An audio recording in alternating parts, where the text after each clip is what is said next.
দেখো আমার জন্মদিনে বানানো মামির হাতের স্পেশাল পায়েসের রেসিপির ভিডিও কিন্তু আমি তোমাদের আগেই দিয়েছি। এরপরে জন্মদিনের দিনে যদি না কেক কাটি তাহলে কি আর জন্মদিন কোনো দিন সম্পূর্ণ হয়? তো সেই জন্যই আজকে আমি আমার জন্মদিনের কেক কাটিংয়ের একটা ছোট্ট ব্লগ নিয়ে চলে এসেছি।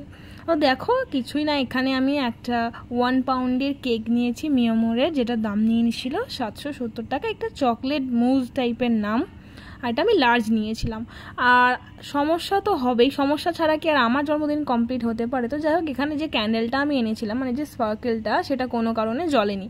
আসলে হয়েছেটা কি, বোনরা খেলা করতে করতে স্পার্কেল থেকে বাল্বটা সবটাই বের করে দিয়েছিল, যার জন্য আমার স্পার্কেলটা জ্বললো না। তো যাই হোক, স্পার্কেল জ্বলেনি বলে যে কেক কাটবো না তা তো না। কেক আমি কাটলে মানে স্পার্কেল জ্বললেও হাততালি পড়বে, না জ্বললেও হাততালি পড়বে। তো সেই কারণে আমি ওটাই আর সময় না দিয়ে চট করে কেকটা কেটে নিয়েছি।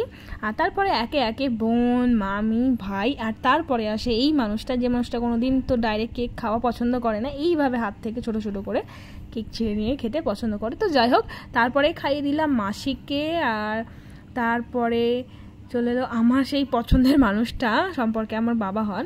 তো তারপরে খাইয়ে দিলাম একে একে আমার বোন, আর তারপরে মাসিকে।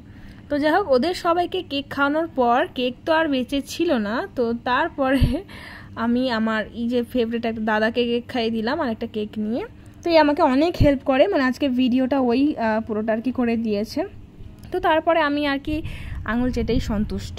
তো তারপরে কেকগুলো আমি একে একে পিস করে নিয়েছিলাম। দেখো, কেক কাটা তো শেষ, এবার সবাইকে সার্ভ করে দেওয়ার পালা। আর এটা আমি খুব ভালো করতে পারি, আমি পরিবেশন করতে খুব ভালোবাসি, নিজে খেতেও ভালোবাসি, লোকে খাওয়াতেও ভালোবাসি। তো তারপরে একে একে কেকগুলো কেটে নিয়ে প্লেটে সবাইকে সার্ভ করে দিলাম।